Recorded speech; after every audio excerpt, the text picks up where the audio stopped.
Hola, esperando que estén bien y estén listos para que podamos ver nuestro curso de formación espiritual. Esto es el módulo 4, entonces no hay más que decir, simplemente vamos a pasar a nuestro material. ¿Ok? Muy bien. Me gustaría que pudiéramos empezar este módulo pensando en la siguiente pregunta. ¿Qué termómetro utilizas para medir tu temperatura espiritual?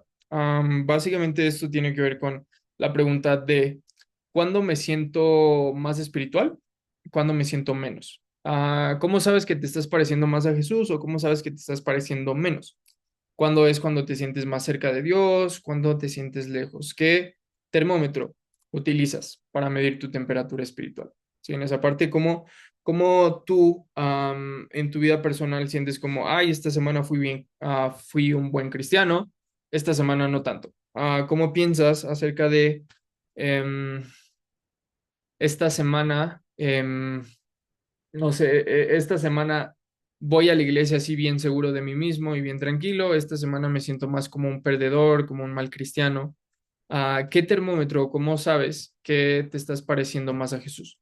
Muchas personas lo miden así. ¿Qué tal manejé mi pecado en la semana? No dije muchas mentiras, no escuché malas palabras, no dije malas palabras, o me fui bueno con mi familia, me comporté como una buena persona, hice buenas cosas, di dinero a los pobres, cosas así. O de repente me pasé un poco en la fiesta familiar, o si escuché música mundana, me siento más espiritual, menos espiritual. ¿Cómo medimos el crecimiento espiritual? Espero que para este punto ustedes más o menos tengan una respuesta así. No la podemos medir basado en manifestaciones, ¿verdad? Porque es como, ay, no, es que si tiré mucha gente o si profeticé o si hablé en lenguas, soy muy espiritual. O el otro extremo es como, ay, si sé mucho de la Biblia y conozco todas estas cosas y sé teología y estoy estudiando y me encanta leer la Biblia. Eso tampoco consideraría que son buenas maneras de medir el crecimiento espiritual. Ustedes tomando ese curso dicen, yo tomé un curso de formación espiritual y sé que para todo las respuestas son las disciplinas espirituales y la atención que le doy a mi formación espiritual. Entonces yo sé, algo que les he repetido a lo largo de este curso es,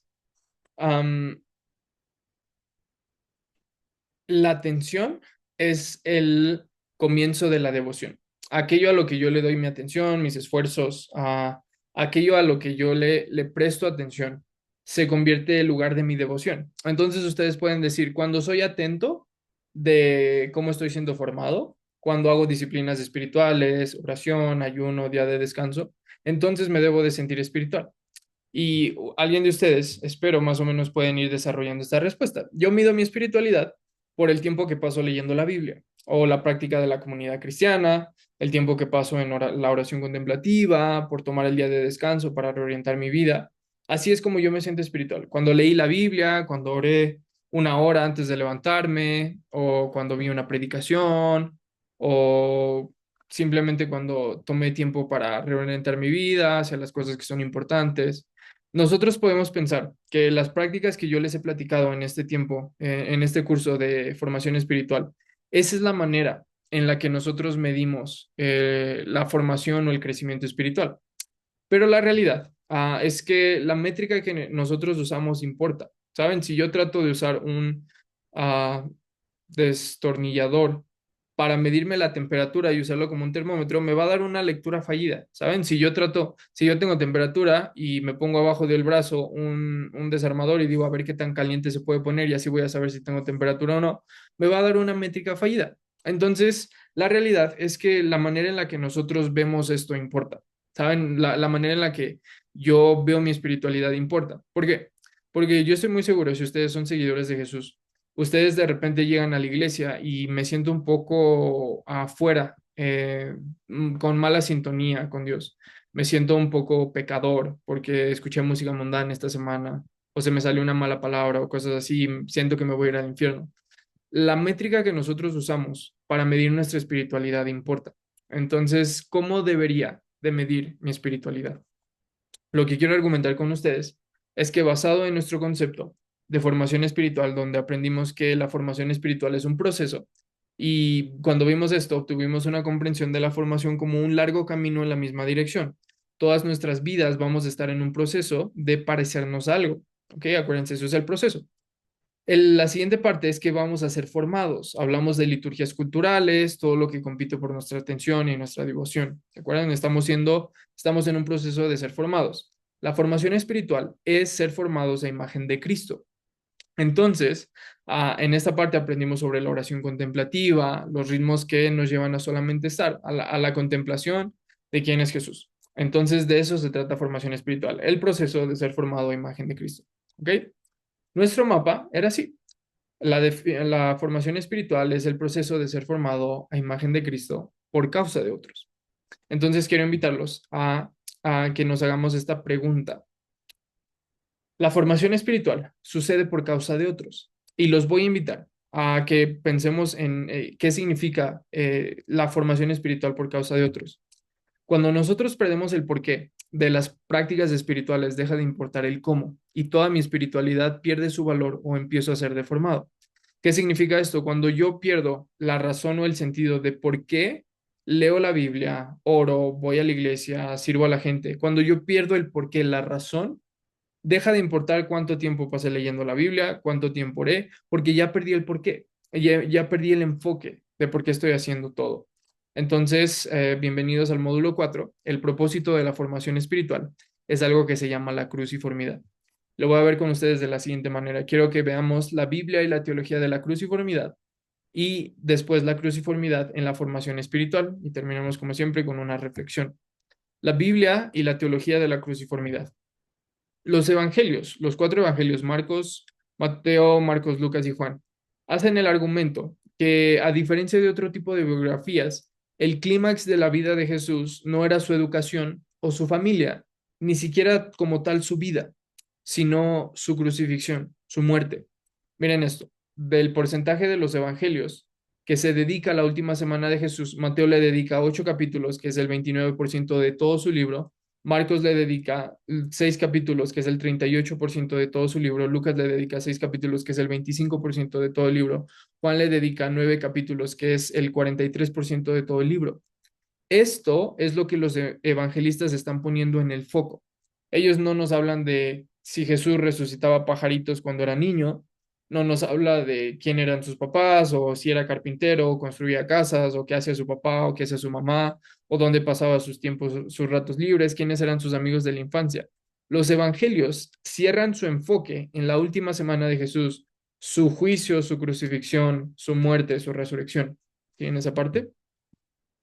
Este académico del Nuevo Testamento decía que los evangelios son relatos de la pasión con introducciones largas. Todo lo que está haciendo los evangelios es introducirte a ese momento cumbre, al clímax de la historia de Jesús, que es su crucifixión. Mírenlo así. Empezamos a ver la historia de Jesús primero. En la última cena, Jesús tiene esta conversación con sus discípulos y les dice, también tomó pan y después de dar gracias lo partió, se los dio a ellos y dijo, esto es mi cuerpo entregado por ustedes. Hagan esto en memoria de mí. Si ustedes tienen experiencia en la iglesia, una práctica, ya sea cualquier tradición cristiana, una práctica que nosotros tenemos es algo que se llama la Santa Cena. En la iglesia católica se llama la Eucaristía, le llamamos la comunión. Pero es este momento muy contemplativo donde cada uno de nosotros participamos de un cachito de pan y algo que simboliza la sangre de Jesús. Pero quiero que se detengan aquí. De aquí es donde Jesús lo platica con sus discípulos y les dice, esto es mi cuerpo entregado por ustedes. Hagan esto en memoria de mí. Nosotros viajamos de ese momento y vemos a Jesús partiendo el pan y dándoles vino. Y nosotros decimos, tenemos que hacer lo mismo. Tenemos que partir un pan y tomar el vino para recordar la muerte, el sacrificio de Jesús. Y esto nos lleva a la pregunta de ¿hacer qué? Si en esa parte nosotros podemos imitar a Jesús, nosotros podemos partir un pan, tomar un poquito de vino y entonces estamos obedeciendo a Jesús. Pero miren lo que el texto dice. Esto es mi cuerpo, el pan es mi cuerpo. Que yo lo parta está haciendo una parábola viva de mi cuerpo, que va a ser entregado por ustedes. Hagan esto en memoria de mí. ¿Qué tenemos que hacer en memoria de Jesús? Imitar, que imitar a Jesús en la entrega de su cuerpo por causa de otros. Miren lo que les estoy diciendo en palabras de un académico que se llama Nicholas Perrin. Dice, Jesús constituye un mandato no solo a la memoria cognitiva, no solo a que te acuerdes y que te quede aquí bien claro en la cabeza que Jesús dio su vida por mí, por eso estoy participando de este pan y de este cachito y de este vasito de jugo de uva, sino que se trata de una práctica comunitaria donde se encarna y se recrea la entrega de Jesús en la vida de la comunidad. Es decir, así como Jesús entregó su cuerpo, Él nos dijo, hagan lo mismo en memoria de mí, hagan lo mismo en remembranza, entreguen sus cuerpos por otros. Entonces empezamos a construir una teología bastante interesante de entregar nuestras vidas por causa de otros. Avanzamos en el Nuevo Testamento y llegamos a probablemente la persona más importante después de Jesús, que es Pablo. Pablo hace la siguiente afirmación cuando escribe a la iglesia corintia que él había fundado. Decidí no saber nada entre vosotros, excepto a Jesucristo y a este crucificado. Esta palabrita, que le subrayé esta palabrita y, tiene una traducción interesante como y, pero también puede significar otra cosa. La palabra griega se pronuncia gar, es y podría traducirse como incluso o es decir. En este contexto, dando lugar a la siguiente traducción, decidí no conocer nada entre vosotros excepto a Jesucristo, es decir, a Jesucristo crucificado. ¿Qué está pasando? Cuando Pablo le escribe a la iglesia y les dice, yo no me preocupa otra cosa más que Jesús, es decir, a Jesús crucificado. Pablo está diciendo qué clase de Jesús o qué clase de Mesías es Jesús. Es un Mesías crucificado. No está separado la crucifixión de la persona. No está separado el acto de la identidad de la persona. Esto es algo que ahorita les voy a platicar cómo lo podemos entender. Hanscom, un teólogo católico, dice, Pablo logró expresar con más claridad que nadie lo que es en última instancia el rasgo distintivo del cristianismo. El rasgo distintivo del cristianismo frente a las antiguas religiones del mundo y los humanismos modernos es literalmente, según Pablo, este Jesucristo, Jesucristo crucificado. Lo que marca la diferencia de cualquier otra deidad de la antigüedad es que la deidad cristiana vino, se hizo hombre y murió crucificado. Eso es lo que hace diferente a este Mesías. Michael Gorman, en su libro Cruciformity, que habla acerca de cómo funciona la teología de Pablo acerca de la cruz, dice, no es como crucificado, no es como resucitado, exaltado, divino, sino como crucificado. Como este Jesucristo se distingue inequívocamente de los muchos dioses resucitados, exaltados, vivos y fundadores deificados de la religión, de los césares, genios y los héroes de la historia universal. Es decir, Pablo no le dice a los corintios, decidí conocer nada entre ustedes más que Jesucristo y Jesucristo resucitado. Decidí conocer nada entre ustedes más que Jesucristo y Jesucristo exaltado. Decidí conocer nada entre ustedes más que a Jesucristo y sus parábolas y sus enseñanzas. No, Pablo decía, no quise conocer otra cosa que no fuera Jesucristo y su cruz y su crucifixión. ¿Sí? En esta parte. Pablo escribe en otras partes, haciendo el salto, he sido exaltado con Cristo, he sido resucitado con Cristo. No, no que estas cosas no sean verdad, pero Pablo dice, he sido crucificado con Cristo. Ya no vivo yo, sino que Cristo vive en mí. También escribe y dice, por lo tanto, hermanos, tomando en cuenta la misericordia de Dios, ruego que cada uno de ustedes en adoración espiritual ofrezca su cuerpo como sacrificio vivo, santo y agradable a Dios. Ahora me gozo en lo que padezco por ustedes y cumplo en mi carne lo que falta de las aflicciones de Cristo por su cuerpo, que es la iglesia. Entonces Pablo estaba diciendo, así como Jesús nos llamó a entregar nuestros cuerpos por otros, yo les digo esto, crucifíquense a ustedes. Yo estoy cumpliendo en mi cuerpo lo que falta de las aflicciones de Cristo por la iglesia, por ustedes. Yo estoy imitando a Jesús en su crucifixión. Entonces, a Pablo también me llama la atención este versículo que dice, de aquí en adelante nadie me cause molestias porque yo llevo en mi cuerpo las marcas de Jesús. Sí, en esa parte. Michael Gorman dice otra vez, la teología de Pablo era que el Cristo crucificado o exaltado tome forma en y entre aquellos que le pertenecen y viven en él, donde permiten que la narrativa de la cruz sea recontada y revivida en sus vidas. ¿Qué estaba diciendo Pablo? Lo que quiero de ustedes al contarles la historia de Jesús no es que ustedes digan, ay, qué bonito sacrificio, sino que ustedes vuelvan a contar la historia, revivan la crucifixión. ¿Cómo? a través de las palabras, no, a través de las acciones. Que la cruz de Jesús se haga visible en cada uno de ustedes. Entonces, aquí voy a ponerme un poquito académico con ustedes porque quiero que grabar el entendimiento de Pablo en ustedes para que les quede bien claro.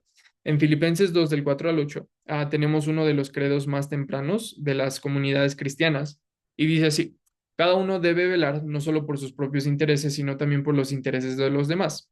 La actitud de ustedes debe ser como la de Cristo Jesús, quien siendo por naturaleza Dios, no consideró el ser igual a Dios como algo a que aferrarse. Por el contrario, se rebajó voluntariamente tomando la naturaleza de siervo y haciéndose semejante a los seres humanos. Y al manifestarse como hombre, se humilló a sí mismo y se hizo obediente hasta la muerte y muerte de cruz. Ok, la pregunta es esta. Versículo 6 dice, quien siendo por naturaleza Dios, esa palabra siendo por naturaleza es la palabra griega morfo, que quiere decir forma, quien siendo en forma de Dios. No consideró el ser igual a Dios como algo a que aferrarse. Versículo 7 dice, por el contrario, se rebajó voluntariamente. Esa palabra se rebajó es una palabra que viene de un término que es kenosis, que usado en este texto es ekenosen, que es literalmente se vació o se desposeyó de algo, tomando naturaleza de siervo y haciéndose semejante a los hombres. La pregunta aquí es, ¿de qué se despojó Jesús? Básicamente, véanlo así, Jesús está exaltado, participando en la vida de la Trinidad, Padre, Hijo, Espíritu Santo, desde toda la eternidad.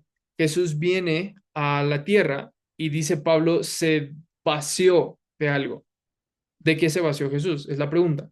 Muchas personas dicen, no, Jesús se vació o dejó a un lado su divinidad, pero eso es imposible porque toda la teología cristiana temprana nos dice que Jesús nunca dejó de ser Dios, que Jesús no pudo en ningún punto dejar de ser Dios porque eso sería una negación, ¿sí? En esa parte. Entonces Jesús no pudo nunca dejar de ser Dios porque por eso él sanaba a la gente y podía, digámoslo así, tenía poder sobre la vida y la muerte. Por eso resucitó a Lázaro, porque nunca dejó de ser Dios. ¿De qué se despojó Jesús? La respuesta parece estar en la segunda parte del versículo, tomando la naturaleza de siervo, haciéndose semejante a los seres humanos. Entonces, parece que Jesús se vació de sus privilegios, adopta la naturaleza de esclavo, de siervo, se vacía de sus privilegios, abandona completamente sus privilegios, su posición, su autoridad y se hace semejante a los seres humanos. ¿Ok? Entonces, ¿cuál es la cuestión que nos está revelando esto, más allá de lo que significa? Todo esto para construirles que algo que dice N.T. Wright en su libro El Clímax del Pacto dice, la verdadera humillación de la encarnación en la cruz es que aquel que era Dios en sí mismo, hablando de Jesús, y que nunca durante todo su proceso dejó de ser Dios, pudo abrazar tal vocación. ¿Qué vocación? La de la cruz. El énfasis teológico real del himno, por lo tanto, no es simplemente una nueva visión de Jesús, es una nueva comprensión de Dios. El Calvario revela la verdad sobre lo que significa ser Dios. La encarnación e incluso la crucifixión deben ser vistos como vehículos apropiados para la autorrevelación dinámica de Dios. Déjenme se los pongo así.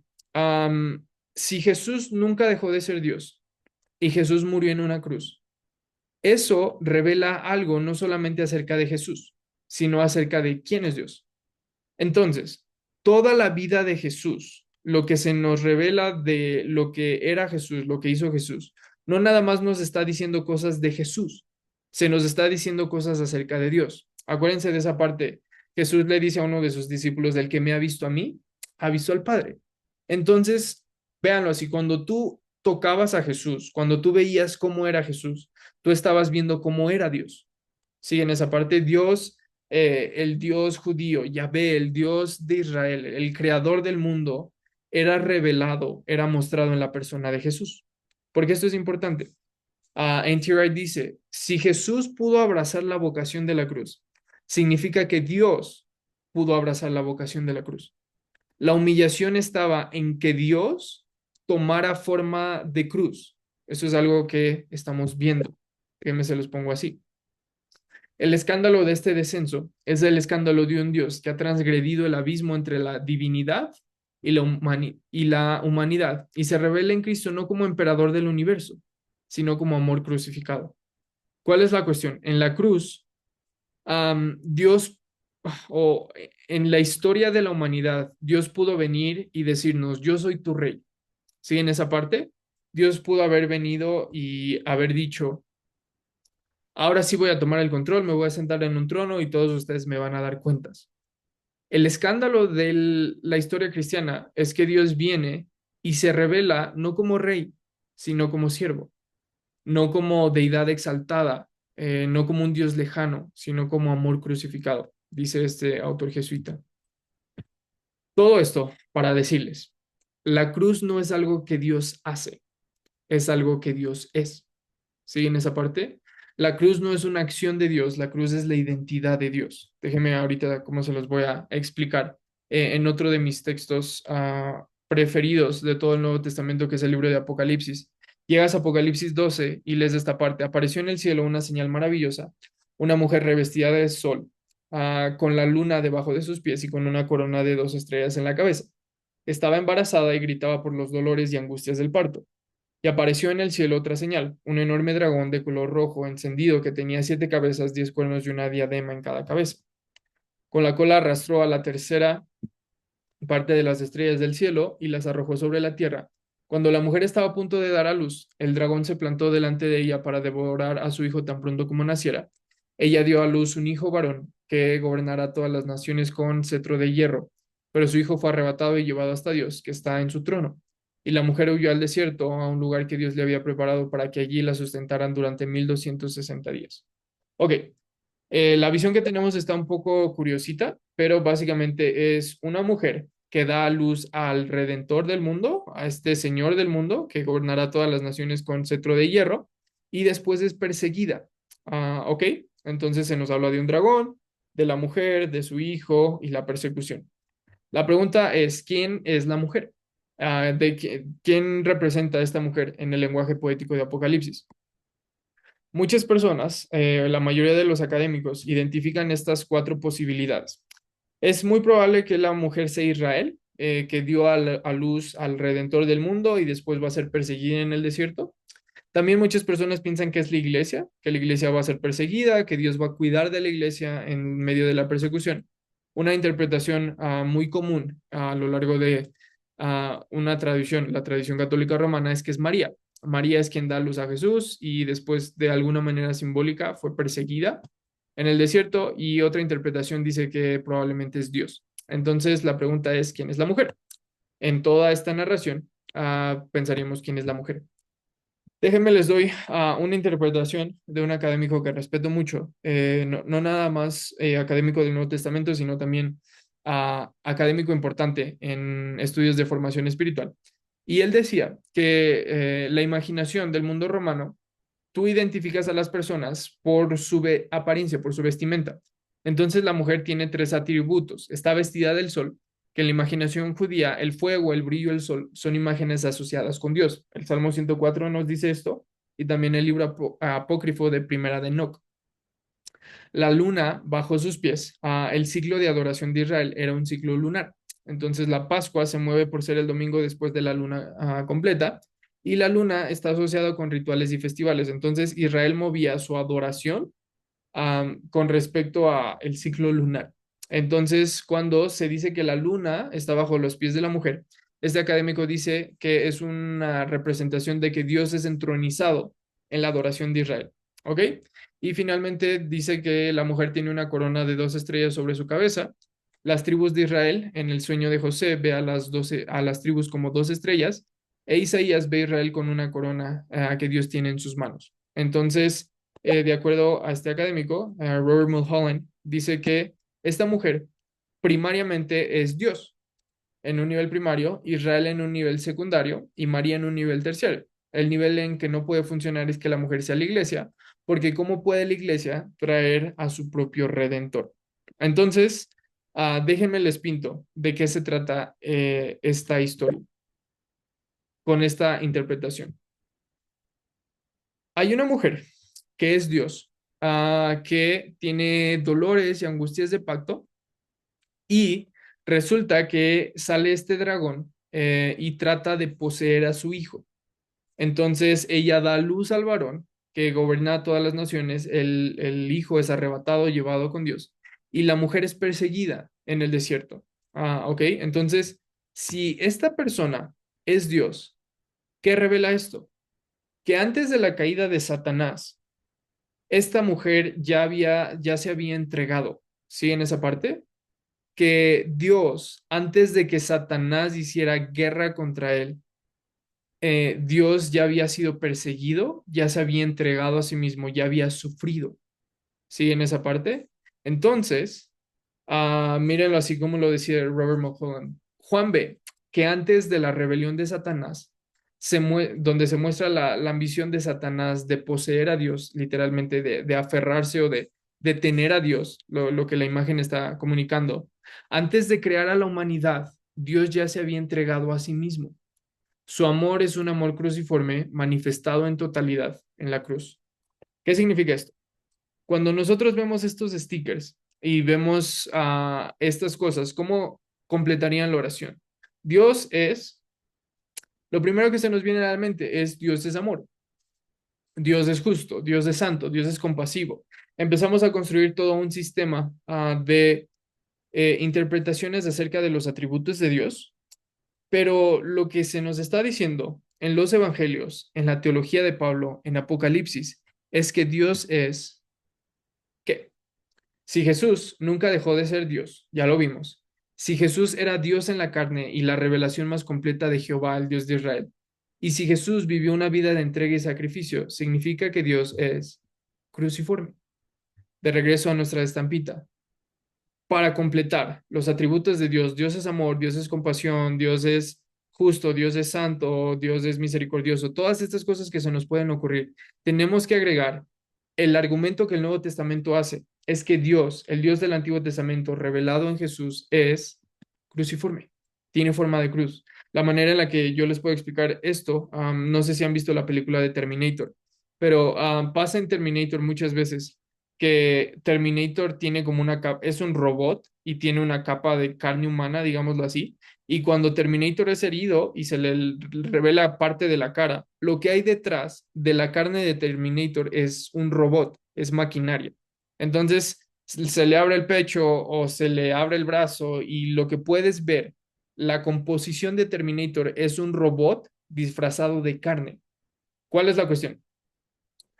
Eh, la analogía puede sonar un poco extraña, pero si tú hubieras visto a Jesús y Jesús nunca dejó de ser Dios, si Jesús era una revelación total de quién era Dios del Antiguo Testamento, tú agarras un cúter y abres a Jesús por la mitad, Jesús tiene forma de cruz. ¿Siguen esa parte? Lo que se nos está diciendo es que si tú abres a Dios con un cúter por la mitad, Dios, su composición es una cruz. ¿Siguen esa parte? Ese es todo el argumento que he estado tratando de hacer con ustedes. ¿Por qué? Porque ya se los dije. Todo el Nuevo Testamento nos está diciendo, la cruz no es algo que Dios hace, la cruz es algo que Dios es. ¿Siguen esa parte? No se trata de que, ay, sí, Dios mandó a Jesús a morir en una cruz por mis pecados, sino que se nos está dando una revelación más completa de quién es Dios. El Nuevo Testamento es el argumento de que Jesús, quien es Dios en la carne, quien nunca dejó de ser Dios, tú lo abres por la mitad, tiene forma de cruz. Dios es cruciforme. Entonces la cruz no es algo que Dios hace, la cruz es algo que Dios es. ¿A qué nos lleva todo esto? Empezamos a discutir la cruciformidad y qué diferencia hace para mí hoy y la formación espiritual. La formación espiritual es el proceso de ser formado a imagen de Cristo. Y si yo ya entendí todo el argumento del Nuevo Testamento, lo que Pablo decía acerca de Jesús, significa que Cristo es un Cristo crucificado. Entonces, mi definición de formación espiritual cambia a una visión más completa. La formación espiritual es el proceso de ser formado a imagen de Cristo, es decir, Cristo crucificado. ¿Siguen esa parte?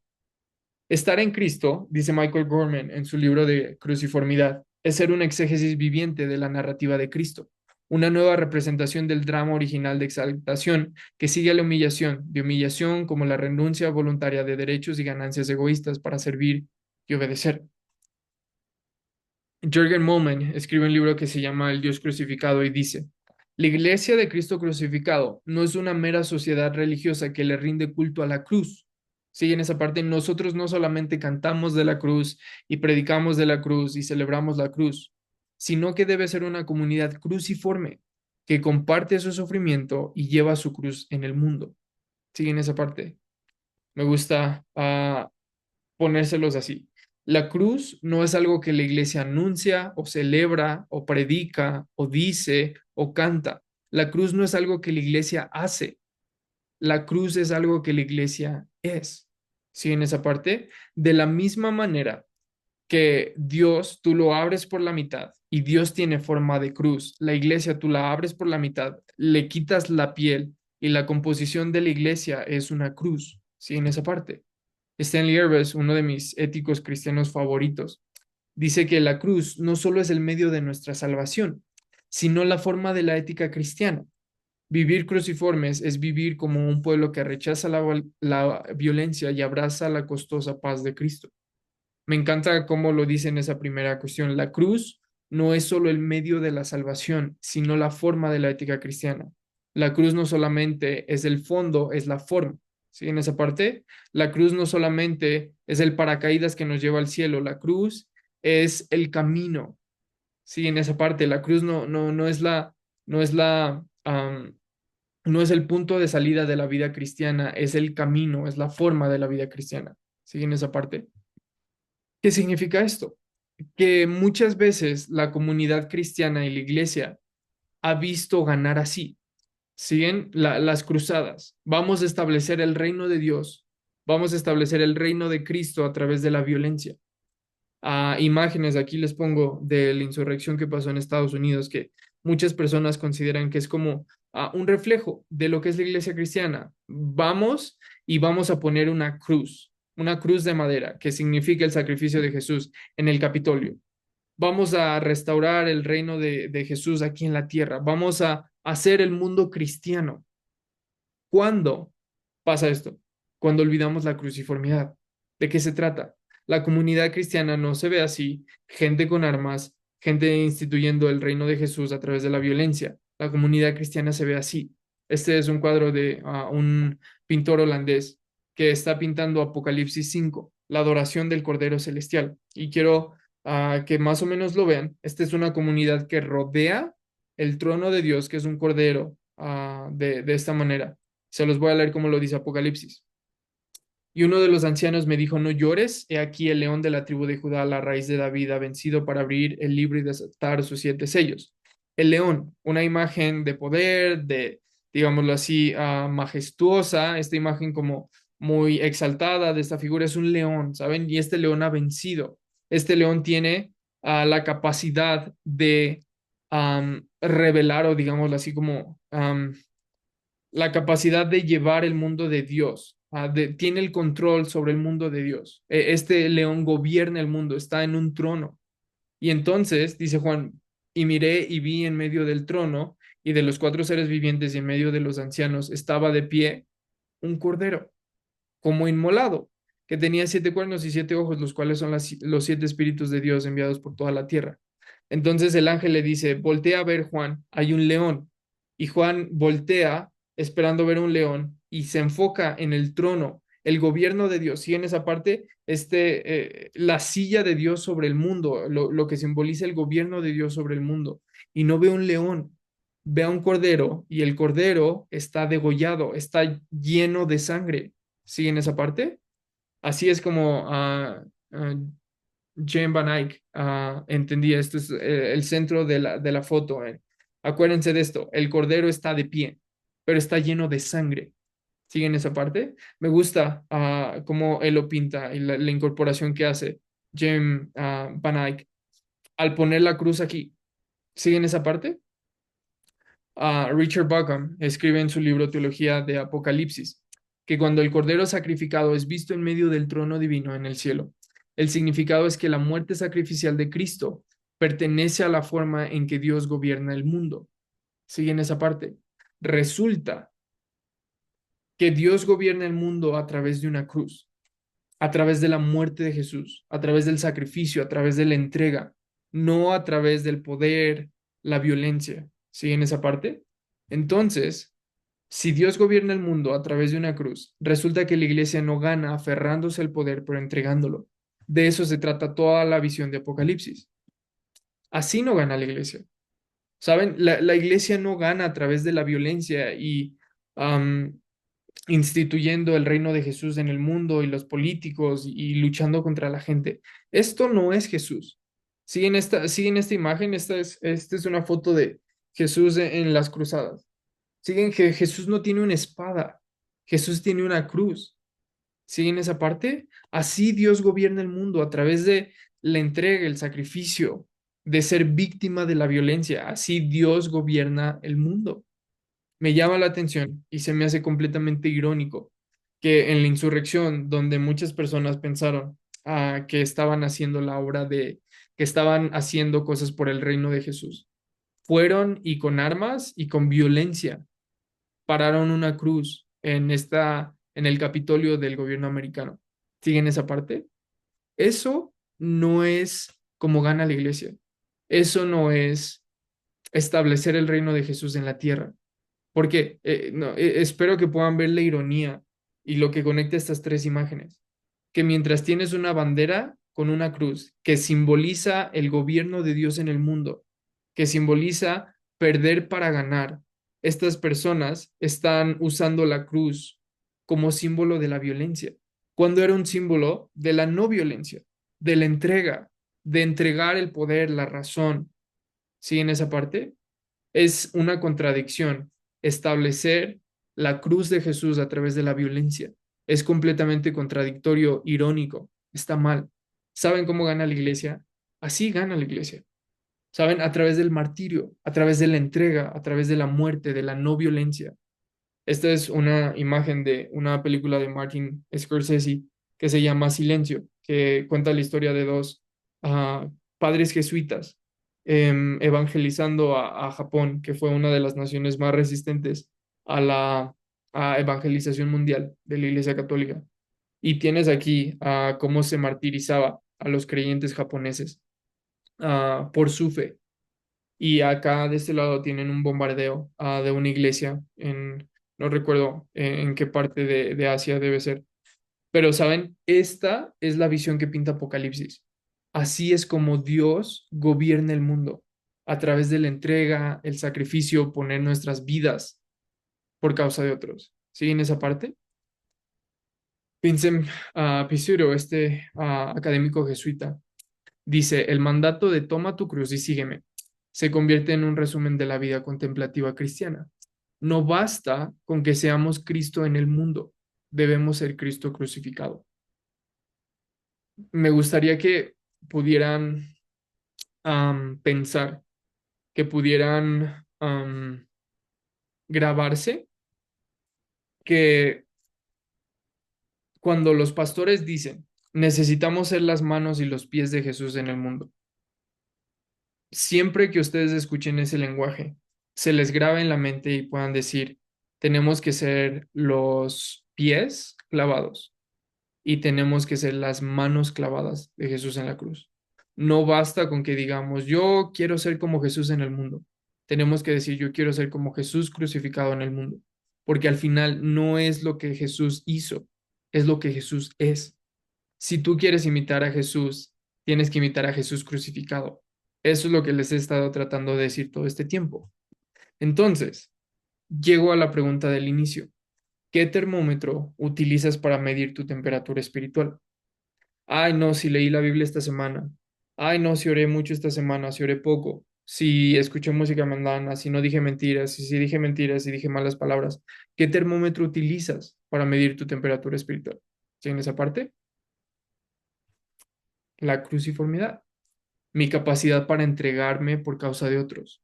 Si me estoy volviendo más amoroso, compasivo, más paciente, más comprensivo, más atento, más generoso, más perdonador que hace un año.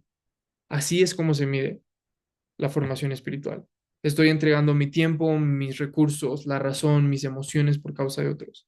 Estoy entregando mi poder por causa de otros. Siguen el cambio de paradigma tan fuerte que significa esto para los líderes cristianos, para toda persona que tiene una posición de autoridad en las iglesias, donde yo tengo la razón probablemente, ¿saben? Donde yo tengo el poder, yo tengo la autoridad, yo tengo la posición, pero yo entrego todo por causa de otros. ¿Saben? Hay un principio en un libro de liderazgo, no es cristiano, pero siempre se me grabó y siempre se me quedó como muy presente, que dice, los líderes comen al final. ¿Saben? Esa parte donde nosotros muchas veces elevamos a ciertas figuras y ciertas figuras dentro de la iglesia tienen una posición, tienen más poder. Por ejemplo, siempre en mi tradición cristiana, me acuerdo y es como, es un bonito detalle cuando estás ahí, pero siempre hay una mesa especial para el pastor en los eventos de la iglesia. Siempre hay ciertas figuras, los que sirven, los pastores, los copastores, los líderes, tienen mesas especiales, ¿saben? Tienen sillas especiales, tienen las sillas de este enfrente, tienen las mejores mesas. Son los que les sirven primero.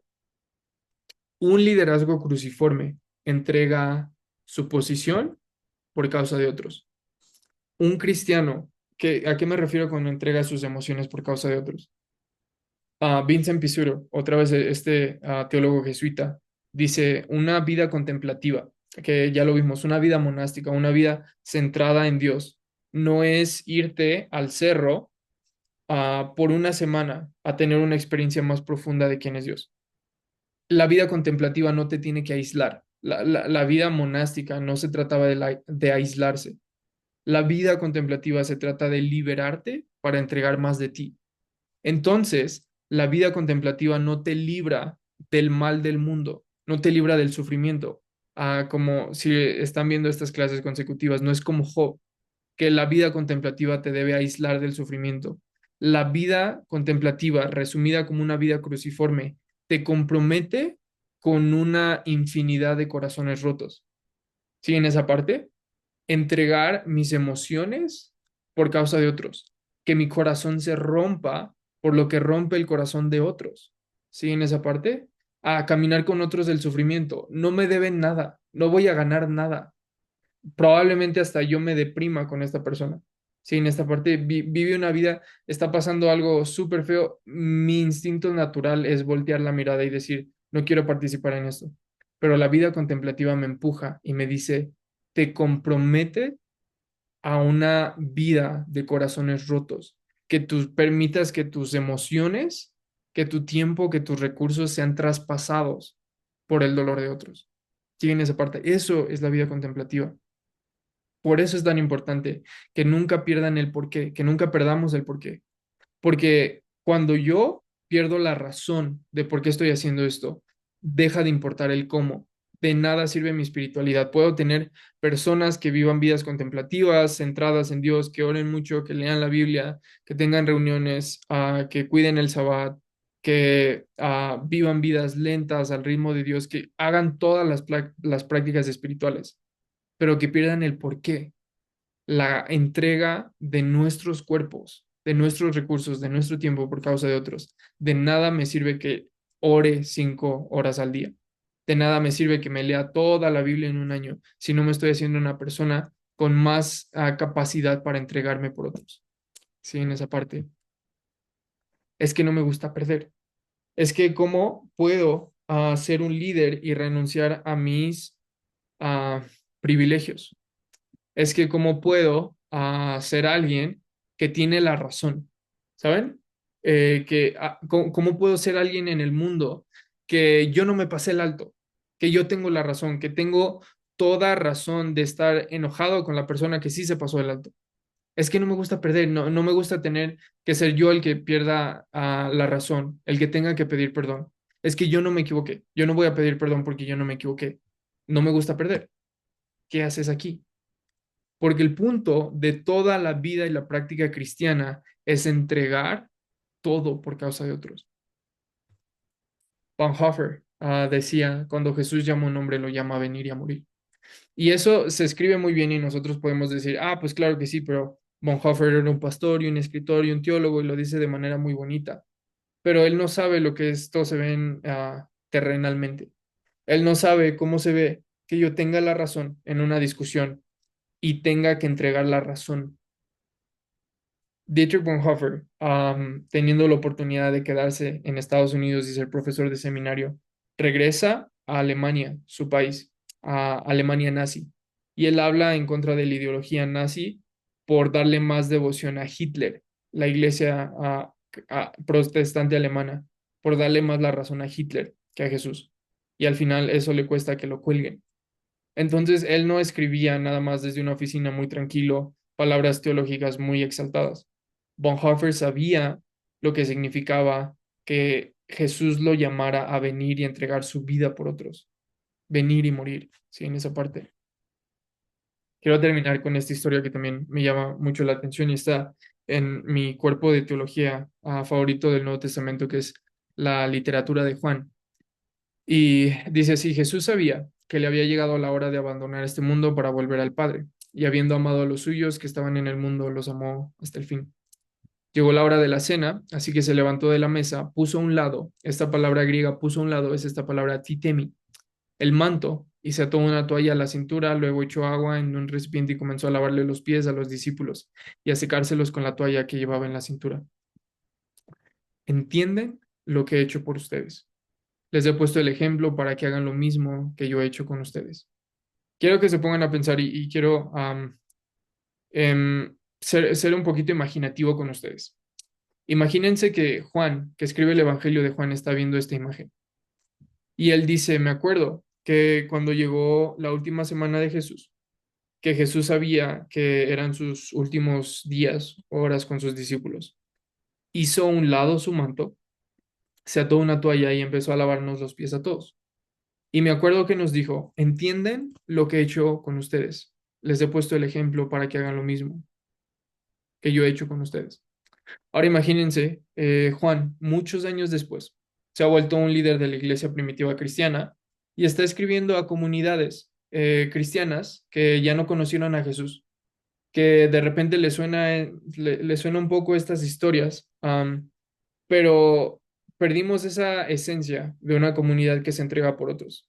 Nos convertimos en una comunidad enfocada en nosotros, en nuestros privilegios. Nos hemos hecho una comunidad cristiana pocos años después de Jesús, que han olvidado completamente el servicio, la entrega, la abnegación, la cruz. Entonces, Juan, pasan los años y escribe, ya no en el Evangelio de Juan, sino en Primera de Juan, en una de sus cartas a las iglesias, y les dice, en esto conocemos lo que es el amor, en que Jesucristo, ti temi, puso a un lado su vida por nosotros. Así también nosotros debemos, tithemi, nuestra vida por nuestros hermanos. Saben, no, les quería hacer esta conexión con el texto griego, porque muchas veces yo sé que pocos de nosotros en algún punto nos vamos a ver en una situación donde tengamos que entregar físicamente nuestra vida por otros. Yo sé que probablemente nunca en nuestras vidas alguien le va a apuntar a alguien que amamos y yo voy a tener que ponerme enfrente y recibir el disparo para que él no lo haga. O pocas veces probablemente en mi vida voy a tener que ofrecerme como voluntario para que me crucifiquen a mí y no a alguien de la iglesia. Pero eso no carga el poder de la palabra titemi. No, la entrega no significa nada más entregar mi vida física, significa entregar mis emociones, mi tiempo, mis recursos por causa de otro. Entonces, la pregunta para nosotros hoy es, ¿Jesús poniendo a un lado sus privilegios? ¿Jesús dejando a un lado, habiéndose vaciado de su vida? Ve a sus discípulos, nos ve a nosotros y nos dice, ¿entiendes lo que he hecho contigo? ¿Entiendes que puse a un lado mis privilegios y adopté forma de siervo? ¿Entiendes lo que he hecho contigo? Entonces, Jesús nos dice, ejemplo les he dado. Vayan y hagan lo mismo con sus hermanos. Titemi, hagan a un lado sus vidas por otros. ¿Siguen esa parte? Ya quiero terminar. Y a terminar como siempre lo hacemos con una práctica de atención. Y me gustaría que mientras ustedes están pensando en lo que significa la cruciformidad, puedan decir, basado en todo lo que vi, en todo lo que aprendí, con lo que luché, con lo que deconstruí, con lo que estoy reconstruyendo hoy. Jesús, te escucho hablando de, y simplemente guardamos un poco de silencio y podamos decir, Jesús, te escucho hablando de la última vez que estuve envuelto en una discusión y yo tenía la razón. Quiero ser cruciforme y quiero que la próxima vez que tenga una discusión no me voy a aferrar a la razón, la voy a entregar. Jesús, la próxima vez que sea llamado a servir a alguien y no tenga realmente tiempo, no tenga ganas, no quiera compartir mis recursos, no quiera am, compartir el sufrimiento de esta persona, am, te escucho hablando de la cruciformidad y quiero poner a un lado mi vida, mis emociones, mis privilegios por causa de otros. De eso se trata la cruciformidad. Entonces, me gustaría que termináramos con esta práctica contemplativa y que puedan seguir pensando y reflexionando profundamente acerca de esto. Espero que estén bien y nos estaríamos viendo en la próxima clase de formación espiritual.